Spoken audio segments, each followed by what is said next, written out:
The Rift, Chapter 3, The Awakening by Roll Studio. Alex Carter panting, catching his breath after the battle with the werewolf. The beast's ashes swirl in the air, slowly dissipating. As Alex watches, something unusual happens. A soft glowing light emerges from the pile of ash, revealing several items. Panting. I had done it, somehow I had defeated it, but this wasn't just survival, it was something else. It was like a game. And the rewards were real. As Alex kneels down, inspecting the items dropped by the werewolf, his eyes widen in awe.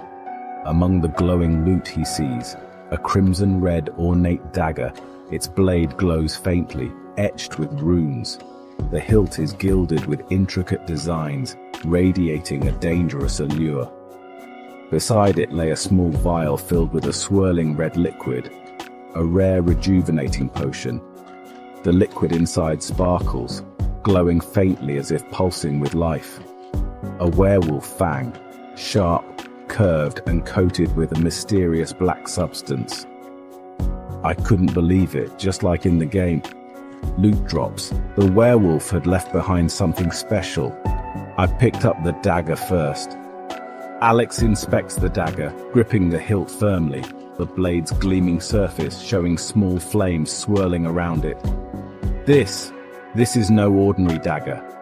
He checks the glowing stats that appear above the dagger in his vision. A crimson-red ornate dagger, legendary. High attack power, incredible attack speed. It was more powerful than anything I had ever seen in-game. And it was here. Real. Alex's expression shifts from awe to confusion. He hesitates for a moment, and then instinctively moves to store the dagger like in a game. To his shock, an on-screen HUD appears, showing a virtual inventory system. He gasps, watching the dagger disappear into it. Wait. I have an inventory. What the? His eyes dart between the glowing HUD and his empty hand, the dagger now stored safely in his inventory. I couldn't believe it. It was just like the game. I had an inventory. In real life. Alex, still stunned, quickly grabs the rejuvenating potion and the werewolf fang. As he pockets them, the HUD flashes again, showing them added to his inventory. The girl watches, her eyes wide with shock and confusion. Not just a weapon, there was a potion too, glowing like pure energy, and a werewolf fang. I wasn't sure what it was for, but I wasn't leaving it behind, and it all just appeared in my inventory like some kind of surreal dream. Alex looks down at the girl he just saved, who's still trembling. Her eyes are wide, reflecting fear and confusion. I didn't know who she was, but none of that mattered now. She needed help, and I wasn't going to leave her here. Alex crouches down, offering her his hand. This wasn't just a nightmare anymore. This was survival, and I wasn't just running. I was fighting back, equipped with something powerful. It was real. Everything I knew from the game, every ability, every weapon, it was all here, somehow transferred into the real world. A soft whimper broke through Alex's thoughts. Her eyes, wide with terror, were fixed on him. She was small, no older than 10, with long dark hair and a tear-streaked face. He knew that look, the sheer terror of being hunted. He had seen it reflected in the werewolf's eyes moments ago, and now, in the eyes of this innocent child, it struck him with renewed horror. He couldn't leave her. He wouldn't. It's okay, he said, his voice raspy. It's gone now. You're safe. The girl didn't move, her gaze flickering between Alex and the spot where the werewolf had fallen. He knew he had to gain her trust. Come on, we need to get out of here. Alex cautiously approached the girl, making sure to keep his movements slow and non-threatening. He offered her his hand, his own fear momentarily forgotten in the face of her vulnerability. The girl hesitated for a moment, then tentatively reached out and took his hand. Her grip was surprisingly strong. He led her through the maze of alleyways, his senses on high alert. The city felt different now, charged with an unseen energy. Every shadow seemed to hold a potential threat, every corner a lurking danger. As they navigated the labyrinthine alleys, the air felt thick with tension. A strange blue glow flickered at the edge of Alex's vision. He blinked, trying to focus. Alex glances over his shoulder, and for a split second, his vision blurs, and a translucent screen materialized in front of him, shimmering softly, revealing a game-like HUD, filled with glowing words and numbers, almost hypnotic in their glow. It was like something straight out of a video game, but more vivid. The screen shows his name, Alex Carter, level 8, health 100%, mana 100%, stamina 80%. Below them, his new skills: enhanced strength, enhanced speed, night vision, fire, water, earth, wind, dark and light magic, sword saint, healing, protection. The words seemed to burn themselves into his brain. He wasn't dreaming. This was real, and it was happening now. This wasn't just a nightmare anymore. This was survival. I wasn't just running. I was fighting back. And now I had the power to do it. Alex and the girl racing through the dark, ruined streets, dodging debris and fires. The air is thick with smoke, and distant growls and screeches echo around them. Alex's grip on the girl's hand tightens as they sprint, his mind racing. We had to find shelter. The streets weren't safe. Every sound, every shadow could be another monster. But where could we go? My head was spinning, still processing everything. Alex slows down, scanning his surroundings. His breathing is labored, adrenaline still coursing through his veins. We need to find somewhere safe, anywhere. They approach a corner, and as Alex peers around it, he sees a flickering neon sign, a convenience store, its lights barely illuminating the chaos outside. Relief floods through him. There! We can take shelter there! The store. It was still standing, and better yet, it looked like there were people inside. He notices movement inside the convenience store. Shadows of people huddled together, trying to stay out of sight. A mother with her child, a young couple and an elderly man. They're all inside, trembling in fear, watching the destruction unfold through the store's cracked windows. Survivors. They had found refuge in the store, hiding from the chaos outside. My heart pounded. If we could just get inside, maybe we could figure out what was happening. Maybe there was still hope. Alex gestures toward the store, determination flashing in his eyes. The girl nods, still shaken, and together they make a dash for the entrance. There, in the store. There are people inside. Let's go. As they approach the convenience store cautiously, ducking low to avoid detection by any wandering creatures, Alex pulls open the door, the soft chime of the bell inside contrasting sharply with the destruction outside, still tingling from the flames he had summoned earlier. We weren't alone. Others had made it this far. But for how long? How long until those creatures found us here? Alex and the girl step inside, met by the wide-eyed stares of the survivors. The girl, who he learned was named Lily, sat huddled in a corner, her eyes wide and watchful.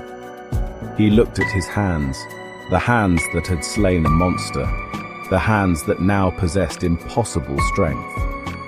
The world had tilted on its axis, and he was caught in its spin. He was no longer just Alex, the ordinary high school student.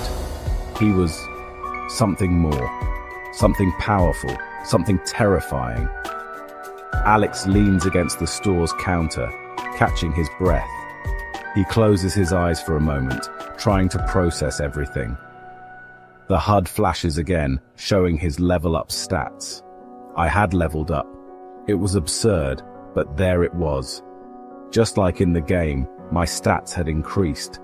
I could feel the magic pulsing through me. Fire, water, earth, air, dark and light. I had it all. He looks at his hands, flexing his fingers. Little sparks of flame and water droplets appear, swirling around him. The girl watches in awe, murmuring to himself, "All of it. The game's magic system, sword skills, healing. I can use it here." I didn't just have magic. I had the power to heal, to protect, and something else. I could feel the Sword Saint's skill tree unlocking in my mind. My body knew moves I'd never even practiced before. The sound of screams pierced the night, chills down Alex's spine. They were close, too close. He peeked through a crack in the boarded-up window. More of those creatures, grotesque parodies of wolves, were terrorizing a group of people huddled in the street. Alex felt a surge of protectiveness towards her, towards all of them. He couldn't just stay hidden while others were in danger. He had to act. He had to fight. But could he? Could he really face those monsters again? Inside the convenience store, the group of survivors remains huddled together. The tension is palpable as Alex and the girl enter, both breathing heavily from their frantic run, fear etched into their faces. We weren't alone. Others had made it this far, but the fear in their eyes was clear. No one felt safe. Not in here. Not anywhere. Alex scans the room, feeling a brief sense of relief. The store's walls and windows provide some cover, but outside, the distant roars and screeches of demons echo in the night. Suddenly, a low growl reverberates through the air coming from outside. The survivors tense up, holding their breath. The atmosphere shifts as an ominous shadow slowly crosses the shattered window of the store. Alex, sensing something is wrong, cautiously peers out through a crack in the store's boarded-up window. His eyes widen in fear as he spots a creature, a lesser demon, lurking just outside. Oh no, it wasn't over. Not yet. Outside the store, showing the grotesque form of the lesser demon prowling near the entrance. It's smaller than the creatures that came through the portal earlier, but no less menacing. Its skin is pale and leathery, and its glowing red eyes seem to pierce the darkness. A faint scraping noise as the demon's claws drag across the pavement, sniffing the air as it senses something inside the store. The demon pauses, then slowly turns its head towards the store's entrance, focusing on the slight movement inside. It saw us. The demon's nostrils flare, and its eyes lock onto the door. It starts to move toward the entrance, its movement slow and calculated. Its tongue flicks out, tasting the air as it inches closer. There's something out there. The girl follows Alex's gaze and stifles a gasp as she spots the demon. The survivors notice their alarm and look to the windows, terror spreading through the group. The demon growls, louder this time, sensing the fear inside the store. It moves closer, its claws tapping against the ground as it prowls toward the door. Is it coming this way? Yeah, it knows we're in here. The demon stands just feet away from the store's entrance now, its breath visible in the cold night air. It raises one clawed hand as if testing the door's strength. Suddenly, there's a loud creak as the demon's claw presses against the door, causing the hinges to groan under the pressure. It's going to break in. We have to act fast or we're all dead. The decision was made the moment he met Lily's terrified eyes. Her fear was palpable, a silent plea for help that echoed in his mind. He knew he couldn't turn away, not now, not ever. The weight of responsibility settled on his shoulders, but it also ignited a fire within him. He wouldn't let fear control him. Fear had been his constant companion for too long, whispering doubts and insecurities.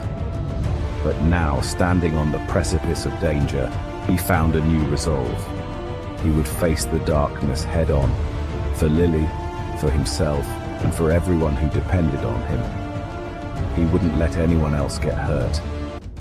The thought of losing another loved one was unbearable. Memories of past failures haunted him, but they also fueled his determination.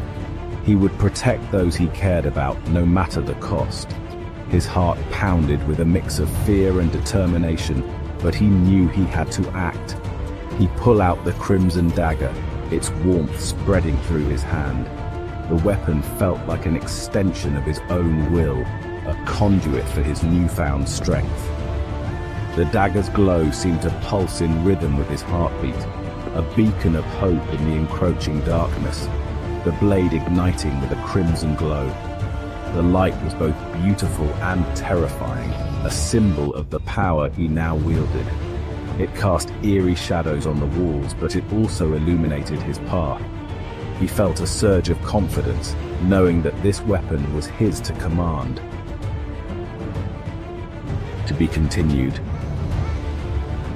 Next chapter, The Rift. Chapter 4, Fight to Death.